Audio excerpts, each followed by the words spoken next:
And welcome back to the 10 Count from Hollywood Smoke in Santa Monica.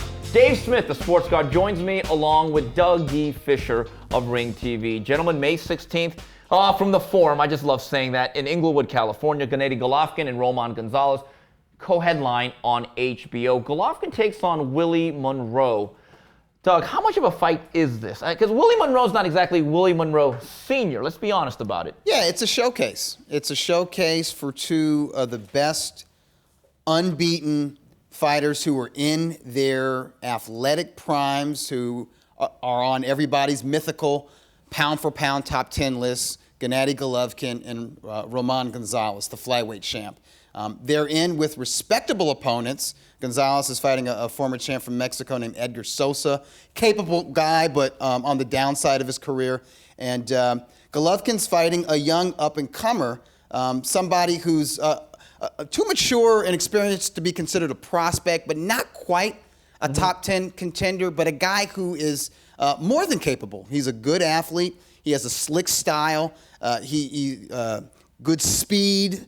He's a southpaw, and he seems to have a good head on his shoulders. He doesn't seem to be one of these guys who's going to get in the ring and be totally in awe or scared of Triple G. And now we'll find out on May 16th for sure, but at least in this build-up, when you talk to him, he sounds like a sharp dude. So it's interesting just in the fact that he's got a style that we haven't seen Gennady Golovkin against. Gennady's fought a lot of slick, stick and move southpaws in the amateurs. We haven't seen that as a pro. And there are some people out there that say, well, I want to see how this guy who's a pressure fighter deals with somebody who's not going to stand and trade with him. Dave, you look at Golovkin's resume, and I'll be honest, it's pretty solid. I think it matches up favorably, actually, to the early run of Bernard Hopkins when he was fighting William Bo James, Andrew Counsell, John David Jackson, faded John David Jackson. Jackson. Lost his previous fight. Yeah. But is Golovkin one of these guys that you just say, it's the eye test? I like what I see. I believe this.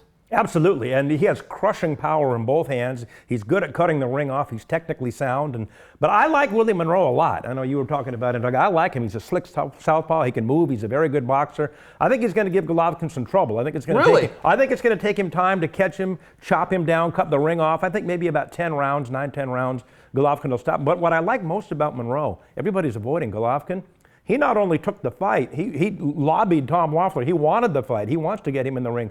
Remember when nobody would fight Margarito? Everybody was kind of, Paul Williams called him out and said, hey, I'll fight him. I'll take him on, slick, southpaw, and he won the fight. You know what's amazing about Golovkin from a traction standpoint?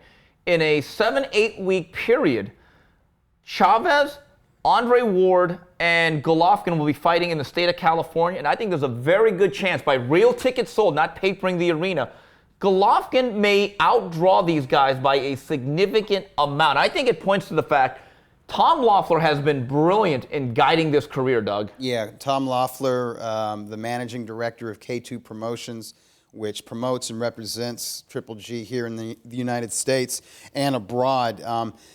They've taken an old school approach to him, which quite simply is just to keep him busy.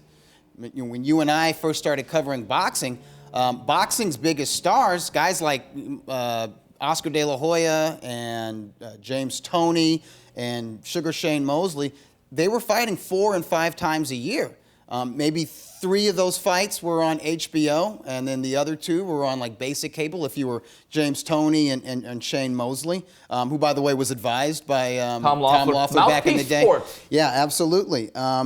And if you were Oscar De La Hoya, maybe 2 of your fights were on HBO, and then the other 2 or 3 were pay-per-view events. But it was good for the boxers because they stayed in shape and they stayed sharp, and they kept their names out there in the public, and it was good for the sports from a monetary way. I mean, everybody did better when the elite fighters are fighting more than just once or twice a year. Why do you think there's a pressure? I've always said this is an extreme double standard, or if not downright hypocrisy, that Marvin Hagler stayed at 160 his whole career.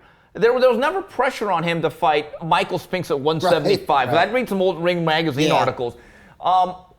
If you're that good at that division and you comfortably make the weight, Why is Golovkin given so much pressure when guys like Bernard Hopkins could stay at 160 for years and Marvin Hagler did the same Yeah, thing? I don't know. Why? That's a very good question. I have no idea. He's comfortable at that weight. He's great at that weight. There's still some work to be done in the division. I don't understand why he gets the criticism. I think part of the reason is in recent years, particularly the past decade, we see more catch-weight fights in the high-profile boxing events. Unlike Marvin Hagler, there's the super middleweight division now. It's been firmly established. In Hagler's day in the 80s, it was a brand new division. In fact, when Hagler first won the title, there was no 168-pound division. So now there's a division between middleweight and light heavyweight. I think in the past, the truly great middleweights would step up and Roy challenge. Jones, James Toney, Right, they all did I'm going back to like Ray Robinson, or Harry Greb, exactly, Mickey or Walker. Mickey Walker, They right? both did it. They stepped up and fought Bob the best Fitzsimmons. light heavyweights. Yeah, but those were the best of the best of their time. But most of your middleweight champions before there was a super middleweight division, that was just too much of a jump. 15 pounds, we have the light heavyweight champ, and you be the middleweight champ and defend it. The middleweight was a glamour division along with heavyweight. So it was just fine being the middleweight champion of the world. But now with super middleweight, we want to see if there's a standout fighter at 160 pounds and there's a standout fighter at 168 pounds. Well, the modern fan mindset is, hey, you got meet somewhere in the middle, or one of you go up or down.